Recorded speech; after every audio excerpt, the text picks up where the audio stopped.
BNP ক্ষমতায় আসার পর আপনাকে আসলে দেশ থেকে চলে যেতে হয়েছিল, অবস্থাটা কিরকম সেটা দিয়ে যদি আমরা আসলে শুরু করি। গুম, খুন, বাংলাদেশের রাজনীতির বর্তমান হাল অবস্থা। জনাব শামীম ওসমান। জি খালেদ ভাই, আপনাকে ধন্যবাদ। আপনি যে প্রশ্নটা করেছেন, আমি সেটার উত্তরটা যদি দেই, তার আগে আমি অ্যাকচুয়ালি অন্য একটা কথা বলতে চেয়েছিলাম। ওই কথা আমি পরে আসবো, যেহেতু আপনি বলছেন যে এই প্রশ্নটা এসছে, আমাকে দেশ ছেড়ে যেতে হয়েছে। ইট ইজ ট্রু যে আমাকে দেশ ছেড়ে যেতে হয়েছে, এবং আমি যে দেশ ছেড়ে গেছি সেটা জাতির পিতার কন্যা মাননীয় প্রধানমন্ত্রীর একবার না কয়েকবারের নির্দেশের পরিপ্রেক্ষিতে। কারণ আপনার নিশ্চয়ই মনে আছে, আপনি একজন প্রতিযোদ্ধা সাংবাদিক। এখানে আমাদের ফারুক ভাই আছেন, যাকে ব্যক্তিগতভাবে আমি শ্রদ্ধা করি। এই কারণে শ্রদ্ধা করি যে উনি মুক্তিযুদ্ধটা নারায়ণগঞ্জ থেকে শুরু করেছিলেন, বিএনপির নেতা হিসাবে না, শুধু একজন মানুষ হিসাবে এবং একজন মুক্তিযোদ্ধা হিসাবে, মুক্তিযোদ্ধার পরিবার হিসাবে আমি তাকে সম্মান করি এবং আশা করি যে আমরা বিতর্ক না যেয়ে আমরা সত্য কথাটা বলার চেষ্টা করব। তো সেইখানে যে বিষয়টা হচ্ছে যে আপনার খুব স্পষ্ট মনে আছে যে 2001-এর আগে আমি নারায়ণগঞ্জে সারা বাংলাদেশের বুদ্ধিজীবী বলতে কবি শামসুর রহমান সাহেব, প্রফেসর কবি চৌধুরী স্যার, মান্নান স্যার, মানে এই ধরনের যারা, বিচারপতি কে এম সোহান স্যার, ওনাদেরকে নিয়ে প্রায় 65 জন বুদ্ধিজীবী, যারা বুদ্ধি বিক্রি করে খেতেন না, হ্যাঁ, যারা সত্যিকারী বিদ্যুদীপ্ত মানুষ ছিলেন, তাদেরকে নিয়ে নারায়ণগঞ্জে একটি অনুষ্ঠান করেছিলাম জাহানারা ইমামের স্মরণে। তো ওইখানে তোরাম করে যে একটা ভবন হওয়ার কথা ছিল, আর্টস ফ্যাকাল্টি আমার পিতার নামে, কে এম শামসুজ্জোহার নামে। তো ওইটা তখন সবাই বলেন, তো জাহানারা ইমামকে আমি ব্যক্তিগতভাবে খুব শ্রদ্ধা করতাম একজন মুক্তিযোদ্ধার মা হিসাবে, এবং আমার মনে হয় ফারুক ভাইও শ্রদ্ধা করবেন, যদিও বিএনপির আমলে উনি প্রচন্ডভাবে নির্যাতিত হয়েছেন ক্যান্সারের রোগী হওয়ার পরেও। তো সেইখানে আমরা ওনার নামে ভবনটা করি, এবং সেই দিন ওই ভবনটা করার পর একটা বিশাল সমাবেশ হয়, ইয়াং জেনারেশনের সমাবেশ।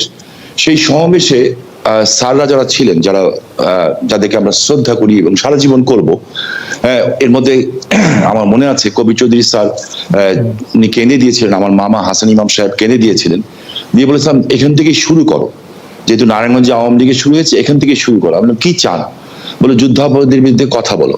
তখন আমরা বলেছিলাম যারা 30 লক্ষ মানুষের জীবন নিয়েছে, 2 লক্ষ মানুষের সম্ভ্রম নিয়েছে, ওই গোলাম আজম গং, শুধুমাত্র এই গোলাম আজম গং কথাটা উচ্চারণ করেছিলাম, যে তাদের এই নারায়ণগঞ্জের পবিত্র মাটিতে প্রবেশ নিষিদ্ধ। এই কথা বলার পরিপ্রেক্ষিতে কিন্তু 2001-এর 16 জুনে, এরপর আপনি দেখবেন তার কিছুদিন পরে জামাতের গোলাম আজম 3 জায়গায় ঢুকতে যান, মুন্সিগঞ্জ, নরসিংদী ঢুকতে পারেন নাই। তখন জামাতের মজলিস শুরা মিটিং করার পরে জামাতের শামীম ভাই, আজম সাহেবকে, শামীম ভাই আপনি আসছেন এবং ফারুক ভাই আসছেন, সেজন্য আমাদের অনেক প্রশ্ন আছে। আপনি যদি একটু সংক্ষেপে বলতেন, আমাদের আসলে প্রশ্নের শুরু শেষ নাই, এত প্রশ্ন আপনার কাছে। ফারুক ভাইয়ের কাছে। জি আমি চেষ্টা করব যে মানে তাড়াতাড়ি শেষ করতে, কিন্তু আমি যদি সাবজেক্টটা বলতে না পারি তাহলে তো উত্তরটা দিতে পারবো না, তাই না? জি। তো থিং ইজ লাইক দ্যাট। তো যাই হোক, পরে নিজামী সাহেবকে করা হয়, জামাত ইসলামের আমির তৈরি করা হয়, এবং তারপরে আমাকে দলের থেকে জানানো হয়, সরকার প্রধান থেকে প্রধানমন্ত্রী জানান যে আমার উপরে হামলা হবে। আমাকে ঢাকা থেকে বলা হয়, আমি সেটা শুনি নাই। আমি ভেবেছিলাম যে ওরা সামনে থেকে মারবে, তো মুক্তিযুদ্ধের সন্তান তো সামনে থেকে মারলে ফেস করতাম। কিন্তু নারায়ণগঞ্জে 2001-এর 16 জুনে বোমা হামলা হয়, যেখানে 20 জন মানুষ নিহত হয়, এবং আমার এই হাতটা খুলে যায়, বা পাটা অচল হয়ে যায়, আমি পঙ্গু হয়ে যাই। এবং সেই শক্তি তখন ক্ষমতায় আসে। এবং আপনি শুনে অবাক হবেন, আপনি একজন ম্যাজিস্ট্রেট ছিলেন, আপনি আইনের ছাত্র, আমিও আইনের ছাত্র। এই বোমা হামলা যেটা আমার উপরে ঘটিয়েছিল, এবং যখন জ্ঞান ফেরার পরে আমি একটা কথাই বলেছিলাম যে শেখ হাসিনাকে বাঁচান, তখন বিএনপি নেত্রী খালেদা জিয়া বলেছিলেন যে আমরা নাকি আমাদের বোমা হামলা নিজেরাই ঘটিয়েছি, কারণ জাতির পিতার কন্যা শেখ হাসিনার পরিবারের নিরাপত্তা আইন পাশ করার জন্য। এবং 16 জুনের এই বোমা হামলার ঘটনা যখন বিএনপি ক্ষমতায় আসে, তখন কিন্তু আমাদের উপরেই চাপিয়ে দেওয়া হয়েছিল, শুধু আমার উপরে না, আমার বাড়ির বউ, ভাবি, মেয়ে, ছেলে, ভাই, সবার উপরে চাপানো হয়েছিল। এই শক্তি, আমার মনে হয় যে আপনার প্রশ্ন উত্তর ক্লিয়ার। আমার মনে হয় আমার বক্তব্য পুরো ক্লিয়ার। আমি আপনার কাছে প্রশ্ন নিয়ে আসবো, তার আগে আমি একটু জনাব জয়নুল ফারুক আপনার কাছ থেকে একটু জানতে চাই যে জনাব জয়নুল ফারুক, গুম খুন নিয়ে অনেক ধরনের কথা হচ্ছে, এখন বলা হচ্ছে জাতিসংঘের তালিকা, নানা ধরনের কিছু। আমার প্রশ্ন শুধু মানে বিভিন্ন সময় দেখা গেছে যে আওয়ামী লীগের নেতৃবৃন্দের উপর, এমনকি বর্তমান প্রধানমন্ত্রী শেখ হাসিনার উপর অনেক আক্রমণ হয়েছে, যে আক্রমণ আসলে প্রাণঘাতী ঘটেছে। এরকম একটি আক্রমণের কথা আসলে জনাব শামীম ওসমান এরকম বললেন। আপনার কাছে কি মনে হয় যে এই আক্রমণগুলির কারণ কি? মানে আওয়ামী লীগের উপর এত কার আক্রোশ যে 2001 সালের 16 জুন এটার মধ্যে শামীম ওসমানের জনসভার মধ্যে বোমা মারতে হবে, 2004-এর 21 আগস্ট করতে হবে, দলীয় অফিসে কিবরিয়া সাহেবের মারতে হবে, আসানুল্লাহ মাস্টারকে মারতে হবে, মানে এটা কার আক্রোশ? আমরা অনেক সময় শুনেছি যে বিএনপি ক্ষমতা থাকলে বিএনপি বলে যে এটি আসলে আওয়ামী লীগরা নিজেরা করে। আপনার মতামত একটু শুনতে চাই মূল গুম খুনে যাওয়ার আগে, জনাব জয়নুল ফারুক। খালেদ মহিউদ্দিন, আপনাকে অনেক ধন্যবাদ। অনেকদিন পর আপনার এই অনুষ্ঠানে আসতে পেরে এবং আপনার প্রশ্নের উত্তর দিতে পারবো কিনা জানি না। সে খালেদ মহিউদ্দিন ইন্ডিপেন্ডেন্ট টেলিভিশনের মহিউদ্দিন আছেন, না এখন আমার থেকে অনেক দূরে 4 ঘন্টার সময়ের ব্যবধানে যিনি বাস করছেন বনে। জি। এবং আপনার এই ডিডাব বাংলার এই অনুষ্ঠানে আর একবার আসার সৌভাগ্য আমার হয়েছে।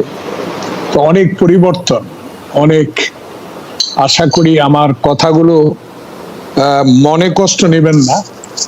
ইন্ডিপেন্ডেন্ট টেলিভিশনে আপনার আমন্ত্রণে শামীম ওসমানের সাথে বহুবার দেখা হয়েছে। তখনকার প্রশ্ন আর এখনকার প্রশ্নের একটা মিল পাচ্ছে আজকে, জানি না অতীতে আপনার সবগুলো আমি দেখি। 2001 সালে শামীম ওসমানকে কেন চলে যেতে হলো তার উত্তর উনি সুন্দরভাবে উপস্থাপন করেছেন।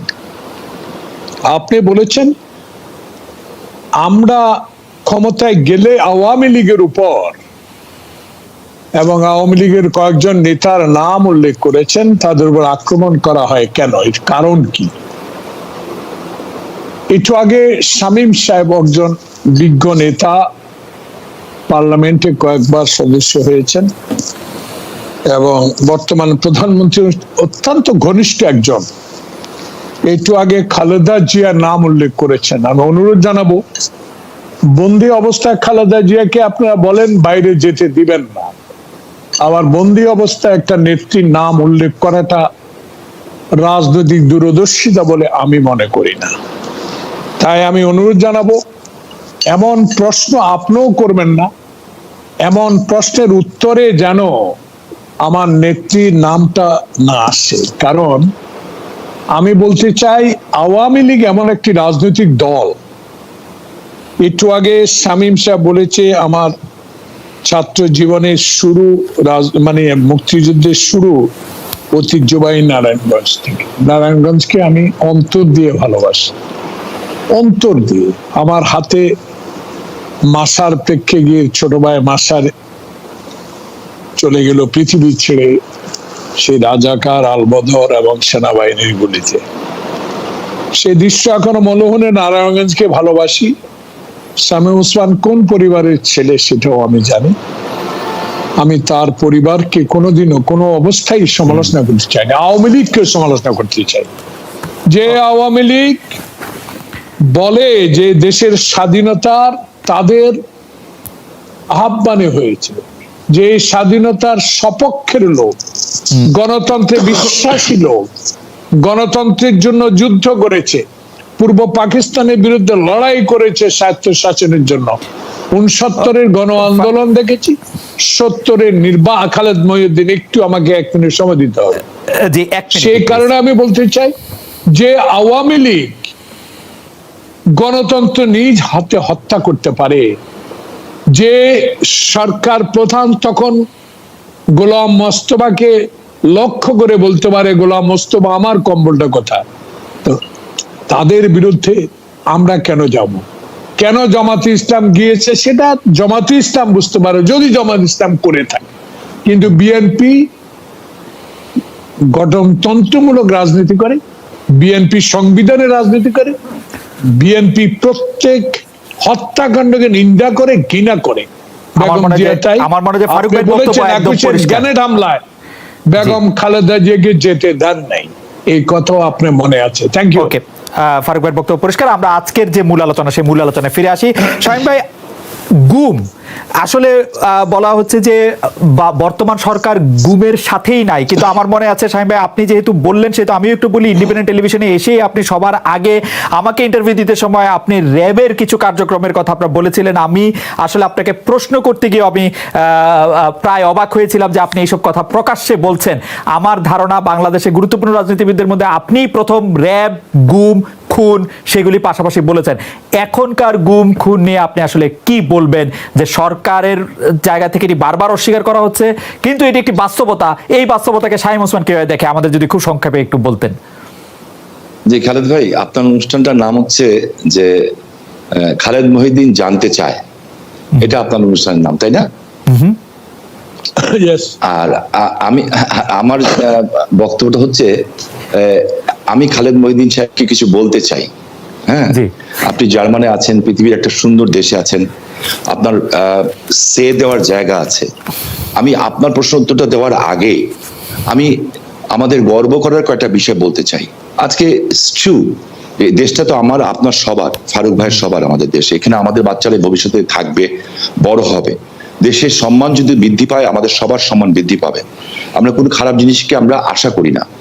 আমার যে বক্তব্যটা হচ্ছে যে আমাদের বিভিন্ন বাহিনী নিয়ে কথা হচ্ছে, যে খুন নিয়ে কথা হচ্ছে, আমিও বলেছি, আমি বলবো আবার আপনাকে আপনার সামনেই বলবো, আমি কোনো কিছু গোপন করে কথা বলতে শিখি নেই, কারণ আমি ওইটুকু সাহস আছে, আমি শেখ হাসিনার কর্মী, জাতির পিতার, সাদাকে সাদা বলার, কালাকে কালো বলার।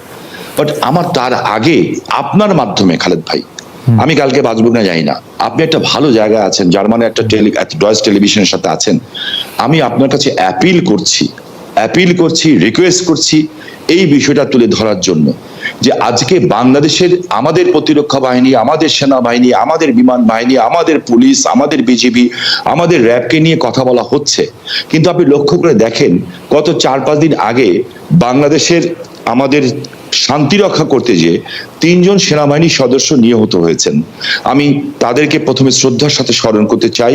সৈনিক শরীফ হোসেন, সৈনিক জসিমউদ্দিন, সৈনিক জাহাঙ্গীর আলম, টহল কমান্ডার মেজর আশরাফুল হক সাহেব আহত হয়েছেন। জি, আজকে আপনার কাছে আমার একটা প্রশ্ন, না জাতির, পৃথিবীর, বিশ্বের কাছে প্রশ্ন, শান্তির জন্য নোবেল পুরস্কার দেওয়া হয়, এমন লোকও আছেন যারা শান্তির সাথে জড়িতই না কিন্তু তারা নোবেল পুরস্কার পান। আমি কোনো ব্যক্তির কথা বলবো না, বাট আমি খালেদ মহিউদ্দিন সাহেবকে বলতে চাই যে এই ভয়েস রেইজ করার জন্য, যে আমার বাংলাদেশের প্রতিরক্ষা বাহিনীর পৃথিবীর শান্তির জন্য, এই বিশ্বের শান্তির জন্য আমার গর্ব, আমার বাহিনী 139 জন মানুষ জীবন দিয়েছে, 139 জন মানুষ। আমার মনে হয় যে শামীম ভাই আপনার বক্তব্য এই অনুষ্ঠানের মধ্যে পরিষ্কার, এবং কেউ এটা নিয়ে আসলে দ্বিধা করবে না, কিন্তু আমরা যদি আজকে না আমাকে যদি বলতে না দেন আমি আর বলবোই না। জি, আমাকে কথা বলতে দেন, because it is my feelings, এটা আমার দেশপ্রেম, এটা আমার ভালোবাসা দেশের প্রতি। এবং ইনজুর্ড হয়েছে 237 জন। এইখানে আমি যেটা বলতে চাই, আমি, আপনি, ফারুক ভাই, কিংবা আমরা সকলে কণ্ঠে কণ্ঠ মিলিয়ে কেন বলতে পারবো না যে আমার প্রতিরক্ষা বাহিনীকে শান্তিতে নোবেল পুরস্কার দেওয়া হোক? আমরা কেন বলতে পারবো? আমরা বললাম শান্তির জন্য জীবন হয়। আমি আশা করি যে এই বিষয়ে আপনি কথা বললেন। আমাদের দেশে আজকে যে প্রশ্নটা আপনি করেছেন গুম খুনের ব্যাপারে, আমি খুব পরিষ্কারভাবে বলতে চাই, জাতির, আপনি নিশ্চয়ই অবগত আছেন, জাতির পিতার কন্যা মাননীয় প্রধানমন্ত্রী বাংলাদেশে এসে একটা প্রেস কনফারেন্স করেছেন।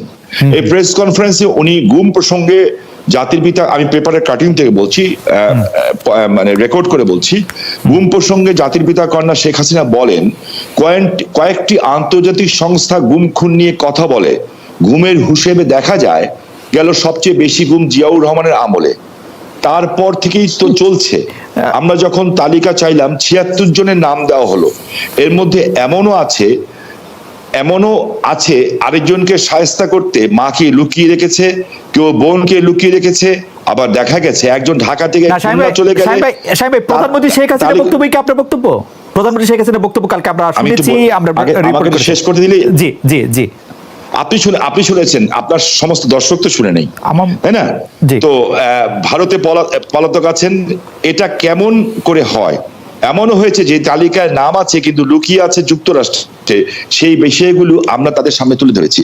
সো মাননীয় প্রধানমন্ত্রী, রাষ্ট্রনায়ক, উনি আমার নেত্রী, ওনার যে বক্তব্য, সেই বক্তব্যের সাথে দ্বিমত করার কথা তো নাই। যেমন বিএনপির নেতা সালাউদ্দিন সাহেব, ওনাকে গুম করা হয়েছে, খুন করা হয়েছে বলা হলো, ঠিক আছে? তো বিএনপি নেতা সালাউদ্দিন সাহেবকে তো পাওয়া গেল ভারতে। আপনি লক্ষ্য করে দেখেন, যেমন আমার বন্ধু সহযোদ্ধা ইলিয়াস আলীকে নিয়ে এখনো কথা হচ্ছে। আমার কাছে রেকর্ড আছে যে মির্জা আব্বাস সাহেব বলেছিলেন তখন যে ইলিয়াস আলীর সাথে বিএনপির তৎকালীন অর্থমন্ত্রী মরহুম অর্থমন্ত্রী আল্লাহকে বেহেশত নসিব করুক সাইফুর রহমান সাহেবের অন্তদ্বন্দ্ব আছে, এটা একটি অন্তদ্বন্দ্বের শিকার।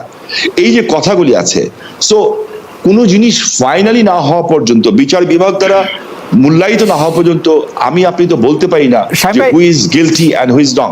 শামীম ভাই, আমি আপনাকে একটু আপনি যদি বলেন খুনের কথা, রাইট, জি বলেন। জি আপনি নজরুল ইসলাম সহ নারায়ণগঞ্জের জি, এটি বলতে চাচ্ছিলাম, র্যাবের বলতে ক্ষেত্রে চাচ্ছিলাম। আপনি স্পষ্ট বলেছিলেন যে র্যাব এরকম অনেক কাজ করছে, নারায়ণগঞ্জে করছে। জি, সেটি আপনি একটু যদি বলেন যে আপনি এখনো এরকম মনে এটাই করেন আমি কিনা? বলতে চাচ্ছি। দেখেন, জি, যখন নারায়ণগঞ্জে 7 মার্ডার হলো, আমি কিন্তু উইদিন 45 মিনিটসের মধ্যে, 45 মিনিটের মধ্যে দেশের সর্বোচ্চ জায়গায় আমি এই খবরটা পৌঁছে দিই, কারণ আমার কাছে খবর এসেছিল যে এই ঘটনা র্যাব দ্বারা সংগঠিত হয়েছে, র্যাবের কিছু মানুষ দ্বারা সংগঠিত হয়েছে, এই মেজর আরিফ সহ এরকম যারা আছে।